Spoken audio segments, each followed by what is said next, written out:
All right, diving in today, you folks have sent in some really intriguing stuff, and this one, well, it's a book that kind of took its own sweet time finding the spotlight. Interesting. Yeah, The Road Less Traveled by M. Scott Peck. Didn't exactly explode onto bestseller lists right away. Oh, really? Nope, took a good 5 years after it first came out back at 78. 5 years, huh? So what was the deal there? Word of mouth, mostly. People reading it, telling their friends, and so on. Ah, so it wasn't like riding some trend wave or anything. Exactly, and I think that says something right off the bat. Like its staying power probably comes from something a bit deeper, something that really resonates with people's experience. Yeah, that makes sense. If it was just a flash in the pan, you wouldn't expect it to still be relevant decades later. Right. And get this, the very first fan letter Peck got, it kind of sets the tone. The person writing assumed Peck must have been through the ringer with alcoholism himself. Wow, really? Why would they think that? Because of how he wrote about certain themes, they felt like it just had to come from direct experience. They even compared it to the whole Alcoholics Anonymous journey. So right from the start, it was attracting people who were, grappling with some pretty heavy stuff. Yeah, exactly. And Peck himself, he had this really thought-provoking take on being labeled a prophet. He didn't see it as predicting the future, more like, reading the signs of the times. Interesting. So more about understanding the present really deeply. Yeah, and he actually credited the readers with the book's success, said they were the ones who recognized their own experiences reflected in his writing.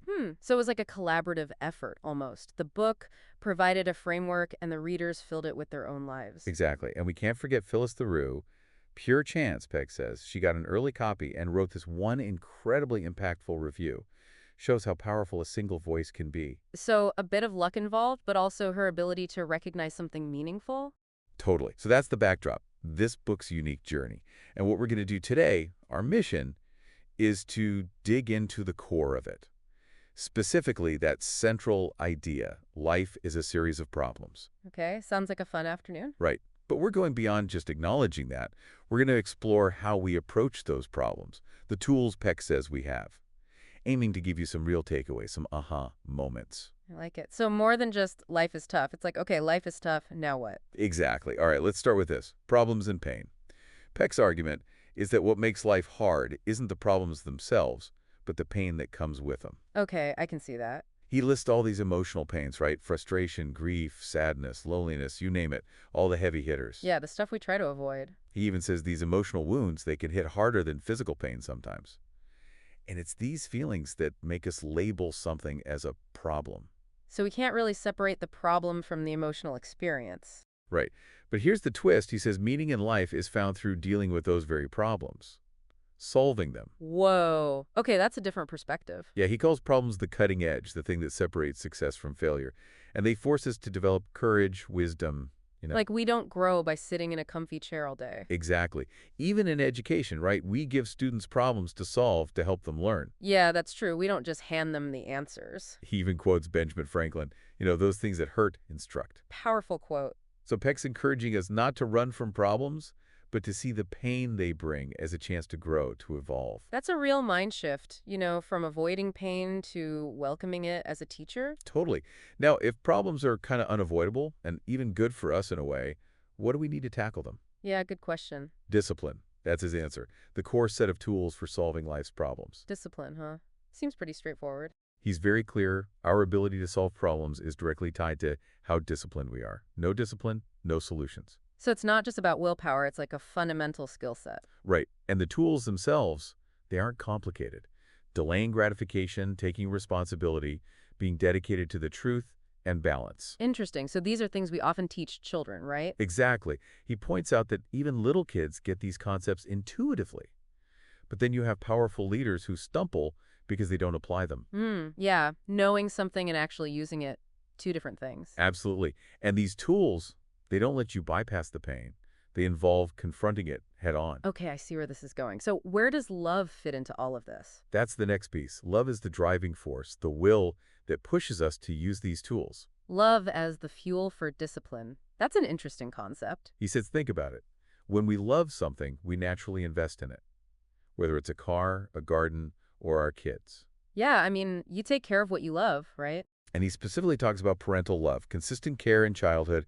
It builds this deep sense of worth, security. It makes sense. If you feel loved and cared for, you're more likely to trust that things will work out. And that trust, that security, It helps with delaying gratification because you're not so afraid of missing out. So that early foundation of love actually sets you up for better self-discipline later on. Exactly. He gives this example of a woman who couldn't manage her time until she realized she needed to value herself first. Ah, so self-love is a prerequisite for self-discipline. Right. Okay, now, even with discipline, we trip up sometimes. And one common trap, Peck says, is hoping problems will just vanish on their own. Oh yeah, the if I ignore it, it'll go away strategy. He tells this story of a salesman who was involved with, well, a banker's wife. And instead of facing the music, he just hoped the whole mess would magically disappear. Classic avoidance. But we all know that never really works. Nope, problems don't just poof. They sit there blocking our growth until we deal with them. I guess it takes courage to face those things head on. Totally. And he talks about the lengths people go to avoid responsibility, blaming everything but themselves. Oh yeah, I've seen that. It's not my fault, it's the system, or it's because of my upbringing, or whatever. He gives an example. This Army sergeant in Okinawa blamed his drinking on the lack of other activities. Sounds like a convenient excuse. And he talks about character disorder, which is a whole pattern of shirking responsibility. But even for those of us who aren't, clinically diagnosed, we all do it sometimes in smaller ways. Yeah, I can definitely relate to that. Like sometimes it's easier to blame external circumstances than to look inward and take ownership. You mentioned this guy who always blamed societal issues for his own lack of progress. But as adults, we have choices, right? More than we did as kids. Yeah, but acknowledging that agency can be scary because it means we're also responsible for the outcomes. Okay, switching gears a bit, let's talk about truth and reality. Peck says our internal maps of reality, they need constant updating. Because the world changes and we change. Right. And these big revisions, they could be painful, which is why, he argues, a lot of human problems come from resisting that change. So we cling to our old maps, even when they're no longer accurate. Yeah. He talks about the importance of being open to challenges, even criticism, to make sure our view of reality is, on point. Makes sense. If we're always surrounded by people who agree with us, we might miss important blind spots. He uses this image, Sylvia Plath's bell jar, to describe what happens when we shut ourselves off from anything that challenges our beliefs. Oh yeah, I remember that image. It's like being trapped in a suffocating bubble. And he gives examples of how we do this, right? Parents with their kids, spouses, older folks resisting new ideas. So it's not just individuals, it's also in relationships and even bigger structures. He tells this story about a military cover-up, not just of an incident, but of the analysis of the incident, because they didn't want any more bad news. Wow, so they were actively shutting down the truth. And he says this happens in all sorts of organizations, not just the military. It's this resistance to facing uncomfortable realities. Makes you wonder how much progress we miss out on because of that, right? Absolutely. Now let's talk about balancing our feelings and our intellect. Peck says our brains, the higher thinking parts, they need to be in charge of the lower emotional parts. So not suppressing emotions, but managing them. Exactly. Especially anger. He talks about the complexity of dealing with anger, when to express it, when to hold back. Yeah, it's not always a simple equation. Sometimes it's appropriate to let it out. Sometimes it's better to cool down first. And he says mastering that balance, it's a lifelong process. I guess it takes a lot of self-awareness to know how to handle those strong emotions. Now this might sound odd, but Peck says depression can actually be healthy sometimes. Healthy depression. How so?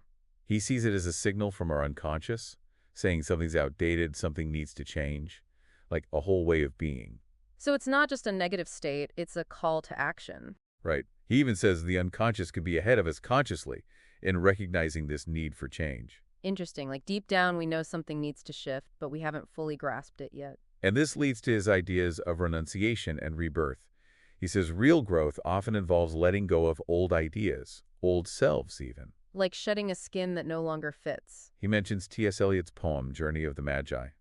The wise men, they find this new truth, but it means giving up their old way of seeing things. And that can be painful, right? Letting go of what's familiar. He quotes Seneca, too, about the need to learn to live and to die throughout life. It's a constant cycle. So every ending is also a beginning. Exactly. He also talks about how our sense of self develops, that me feeling. It comes from interacting with our caregivers early on. Yeah, those early relationships shape how we see ourselves. And if those interactions are messed up, it can really damage that sense of self. Makes sense. If you don't get that love and validation early on, it can be hard to develop a strong sense of who you are. Okay, we'll talk about love. Big topic, lots of misconceptions. Peck goes straight for it. He calls the myth of romantic love a dreadful lie. Wow, strong words. He's not saying those initial feelings aren't real, but they're not the whole story. Clinging to that myth, it causes a lot of suffering. Because it sets up unrealistic expectations, right? Exactly. He gives all these examples, people making bad decisions, based on this idea of love at first sight. Like chasing that initial high instead of building something real. He talks about Mrs. A. felt guilty for not having those intense feelings right away. Mr. B regretted not pursuing someone because the spark wasn't there immediately. So they were letting those initial feelings dictate their choices instead of looking at the bigger picture. And then there's Mrs. D, depressed in a good marriage because the initial excitement faded. Mr. E getting headaches because he couldn't admit his wife's spending bothered him. And Mr. and Mrs. F both cheating because they were looking for that elusive true love. All these cases where they were stuck in that romantic fantasy instead of dealing with the reality of their relationships. Right. He contrasts that with real love. That starts when the initial fireworks die down and the work begins. So it's more about conscious choice and commitment than just feeling butterflies. Exactly. But he does say that initial infatuation, it can serve a purpose. It can be the push to commit. Like a gateway drug to something deeper. And it can give us a glimpse of that deeper connection, the mystical kind that can come with a lifetime of real love. So it's not all bad, but it's not the end goal. Another myth he tackles is dependency equals love. He calls it emotional parasitism, no real choice involved. Yeah, that's a big one. People confusing needing someone with loving them. He says true love is between two capable people who choose to be together. It's about mutual respect and freedom, not clinging and control. He tells this story, this woman who kept getting into bad relationships, driven by this emptiness she mistook for love. So she was looking for someone to fill a void within herself, rather than connecting with another person as an equal. And he links this back to the badhood. If you didn't get that consistent love early on, you might end up with a hole inside. So that early lack of love can lead to seeking it in unhealthy ways later on. And he brings back the discipline connection, saying parents who struggle with love often lack discipline themselves and don't teach it to their kids. So it's a generational cycle almost. He even talks about people loving pets or others you can't really connect with on a deep level, saying real love requires respecting the other person's individuality. Like appreciating them for who they are, not who you want them to be. So what is love then, according to Peck? It's the will to extend yourself to nurture someone else's spiritual growth.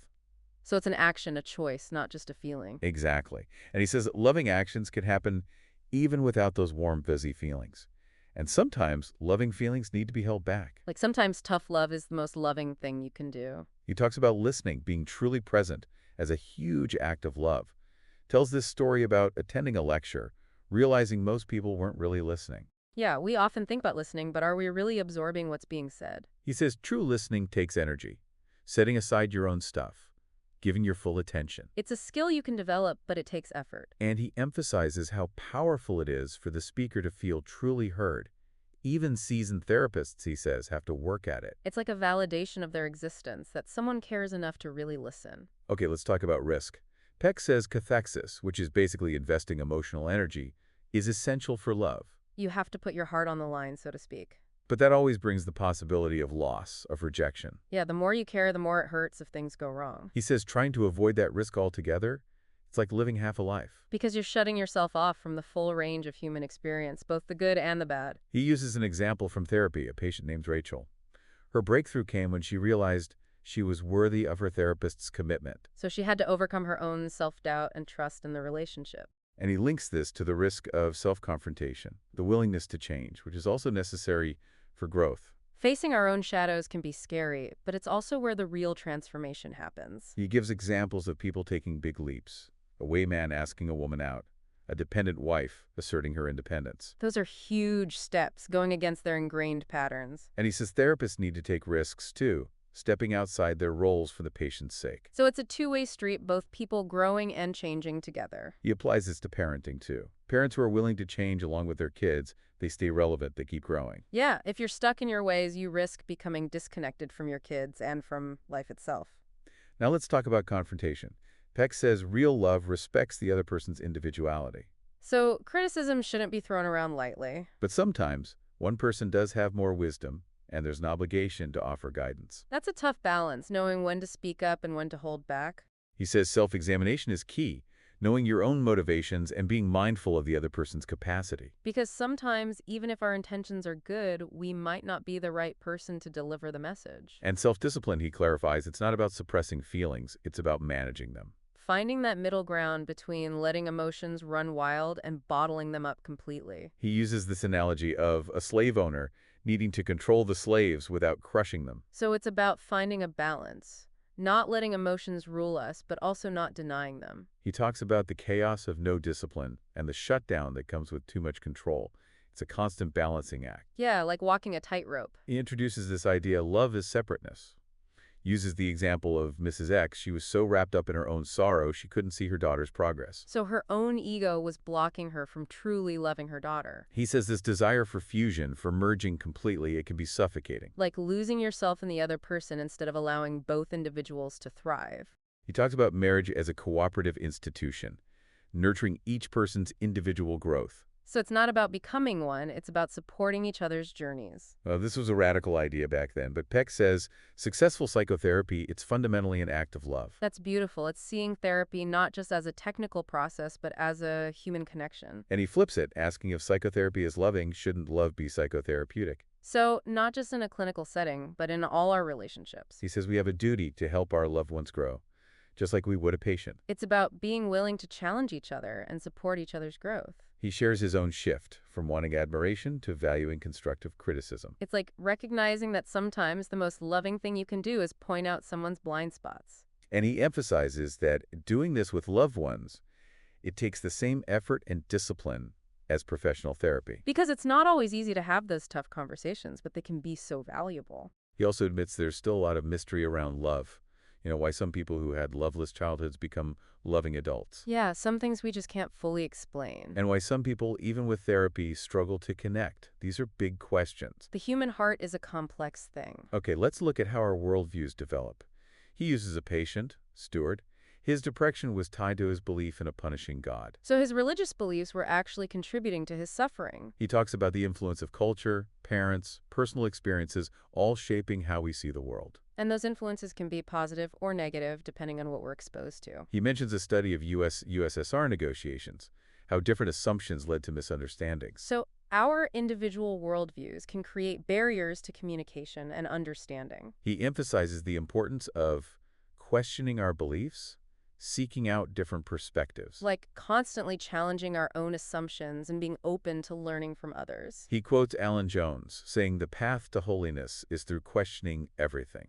So doubt can actually be a catalyst for spiritual growth. He says a skeptical worldview can be an improvement over blind faith, but it's not necessarily the highest level of understanding. So there might be more to reality than what we can grasp with our rational minds. Then he talks about Kathy. She had this fear of a punishing God who'd condemn her desires. So her religious beliefs were causing her a lot of anxiety and guilt. And he contrasts her with Marcia, who had a completely different set of issues, showing the variety in therapy. Every person is unique, and their struggles are going to manifest in different ways. He talks about Ted, who went from repressing his passion to embracing a vocation in ministry. Even changed how he signed his name. That's a powerful symbol of transformation, changing something as fundamental as your signature. He suggests spiritual growth can be like moving from superstition to skepticism to a deeper understanding of the divine. So it's not about abandoning faith, but refining it through questioning and experience. He cautions against therapists who automatically see religious belief as pathological. Yeah, it's important to approach people's beliefs with respect and understanding, even if we don't share them. Okay, now this is interesting. Peck himself changed his views on miracles and grace. Oh, really? He started off as a skeptic. Totally. But through his work, he came to see them as more common than we think. So it wasn't a sudden conversion, it was a gradual shift based on his experiences. He encourages us to see the miraculous in everyday life, while still being scientifically minded. So it's not about abandoning reason, but expanding our understanding of what's possible. He talks about grace as this force that helps people grow in unexplainable ways, like the miracle of health. Yeah, our bodies are constantly fighting off threats we're not even aware of.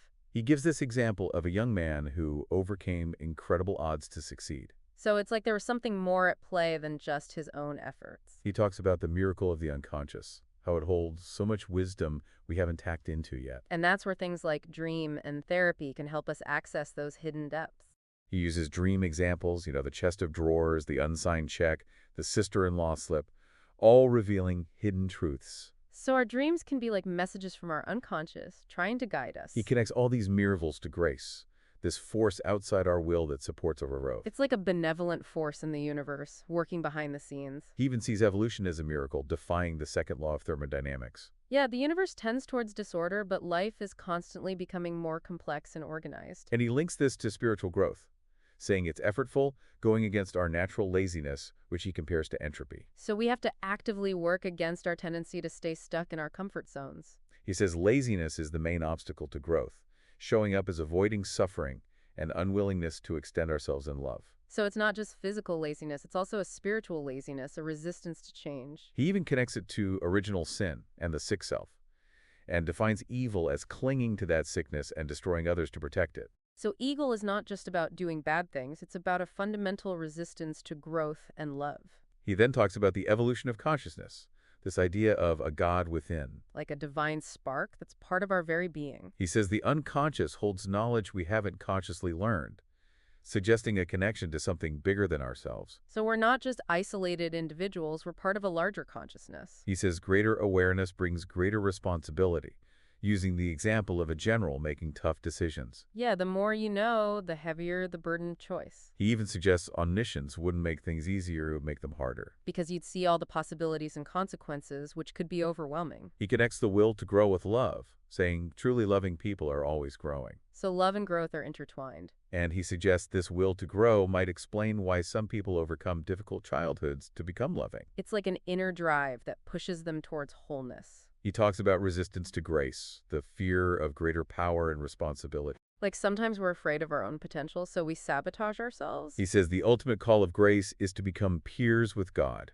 to embrace our full adulthood. That's a powerful image, becoming equal partners with the divine. But he acknowledges this could be scary, as well as joyful. Yeah, it's a huge responsibility to step into our full power and potential. He talks about the paradox of grace. It seems like it's earned, but it's also a gift. Like, we have to put in the effort, but ultimately it's something bestowed upon us. He uses the analogy of dreams. You can't force them. You have to be receptive. So it's about surrendering to a process we don't fully control. He concludes by saying grace shatters meaninglessness, showing that our growth matters. It's part of something bigger. So our lives are not just random events. They're part of a larger unfolding. So to wrap up, here are the key takeaways. Challenges are opportunities for growth. Discipline, fueled by love and truth, is how we navigate them. We need to be aware of our own tendencies to avoid responsibility and cling to outdated beliefs. And to stay open to the mysteries of grace and the unconscious. It's about constantly questioning, growing, and evolving. Here's a final thought. What small step can you take today to embrace a challenge or confront a limiting belief?